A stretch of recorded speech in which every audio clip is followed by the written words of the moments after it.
Being uninspired at work is an awful thing, especially as an ENFP. Just being uninspired in general is probably something that you want to run away from as much as possible, or you'll find some way of infusing that into the situation. But work and careers and education, those kind of like put a structure, some shackles on you. And so I want to give you a few questions in this video to help you better understand what's going on internally, as well as what you can do externally to put yourself in a position where you like your job.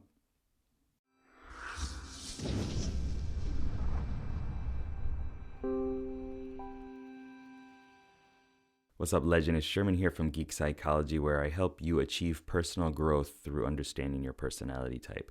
And in this video, ENFPs. So ENFPs are, we're going to start with the RPG model here, okay?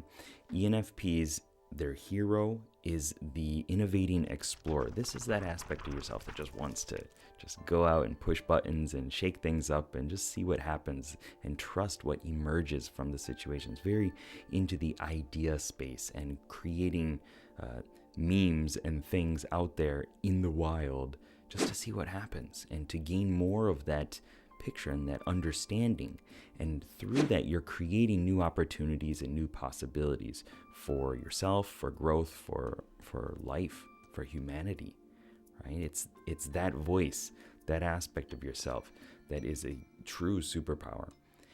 And from there, you have your mentor. Your mentor is the resonating empath. This is that voice, the little conscience, the Jiminy Cricket, the Mini Maui that's saying, hey, check in with yourself. Is this in alignment with who you are as a person, your values, being a human? Is this choice, is creating this new thing, is exploring this new path actually good for you and your identity? And sometimes you don't want to listen to that mentor, right? Sometimes it's just like, I don't want to stop, I don't want to slow down, I'm not going to go through all this stuff. Let's make something new. Let's go to some other zone and see what happens. This is going to another zone. And so then we go to the tertiary function. For you, it's extroverted thinking. It's the strategizing commander in the RPG model. And that's the one that's saying just take actions, get feedback, check the results, right? And push forward with that. It's not really connected to the feeling and the individual. It's what works. And so it's easy to go through mixing. I'm going to take an action, see what happens, and then I got some feedback. I'm going to take another action instead of reorienting yourself like a GPS to your true core identity. And so what happens a lot of times for ENFPs is you put yourself into a position that, like, other people say you should do this. This will work for you. And you do it, and you're like, well, I shouldn't have signed up for this, right? I put myself into this position and I just want to get out.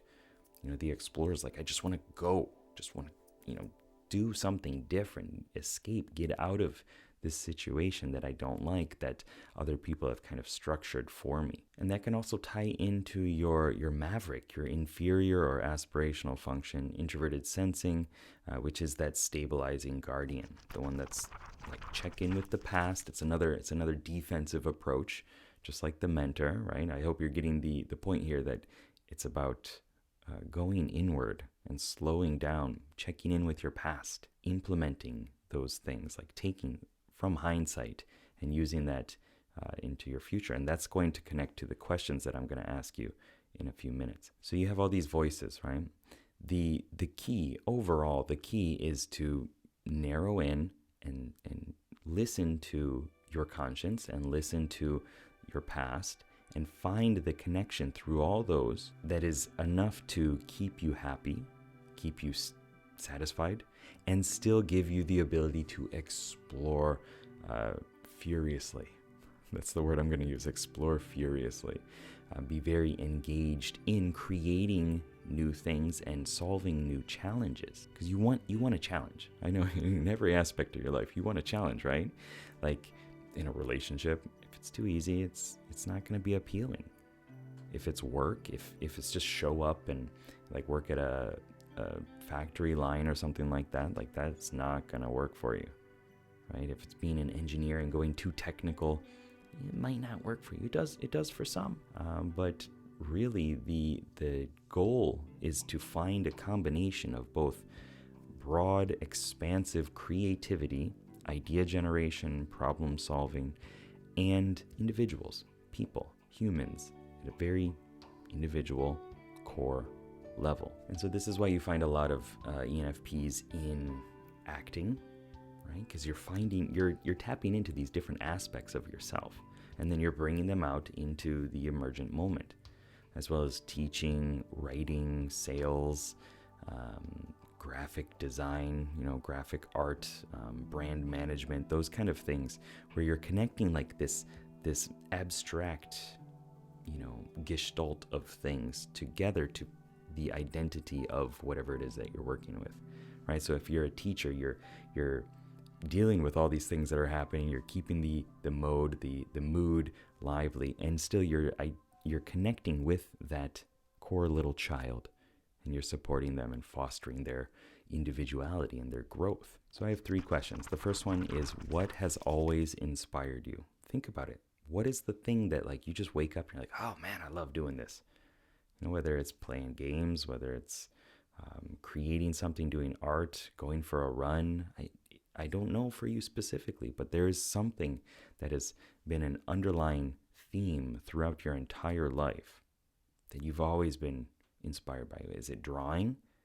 Is it creating characters? Is it writing stories? What is it? What is that thing that has always lit you up? Number 2, is there enough variety to always keep you challenged? Right? You need to feel inspired, and that inspiration often comes through getting into your explorer and connecting, innovating, putting new things together, trying to solve a problem, like diagnosing the situation and bringing out a solution. And a lot of times that comes in with people, right? It's relating to people-based problems. It's not necessarily like a database, mathematical thing. So make sure that whatever you're considering, that you look at the variety, the potential for variety. You want to play within the box. I know that doesn't feel right, but you want to play within the box that you like. That there's enough toys within that sandbox that you can experiment with, you can shake it up, and still in your daily life, in your real life, not at work, you can go out and you can do other stuff, right? But you want to stay inspired and entertained and have variety within the job itself too. Right? Are there new customers coming in? Good. Right? Is there a little bit of freedom of travel or something like that within the job? Good. Check off those things that give you variety within that context. And the last one, how is this job helping other people too? It's not just about you. And coming from an INFP, it feels weird to say too, because introverted feeling is very in tune with who you are at your core level, and then basing your decisions off that and implanting that into other people and saying, if they were in this position, this is what I would want to have happen as well, right? And so expanding that out to how is this helping other people, you're kind of broadening your reach with the explorer. You're implanting yourself into all these different individual aspects and saying, I could be helping this person, I can help this person, I can help this person. Coming from you first, right? You got to make sure that it's aligned with who you are first, and then broadening out, helping other people, helping, as I said, brand management or something like that, helping a company who, if they succeed, they're going to maybe inspire a bunch of other people, right? That is one of the end goals, because NF together, ENFP, INFP, right? ENFJ, INFJ, those are all, they're about peopling and ideas and finding ways of bringing ideas and people together in a way that's going to work to better the world. So to wrap this all up, find what inspires you and honors your desire to be spontaneous and explore and create new options. And that inspiration, that core self-driven inspiration of this is tied to my identity, like deep within my bones. That is going to give you the motivation and fuel to continue on when things are not appealing and not exciting. You got to actually do that hard work. So if you are an ENFP or you know one, please comment down below. Let us know what is the job, the career that you found that was like, yes, that is the one. And what are the ones that you found yourself in and was like, no, and just pieced out as quickly as possible. Let us know down below in the comments. Keep up the lifelong questing. Good luck, have fun. Peace. Oh, check out this video over here. ENFP video. It's good. This one.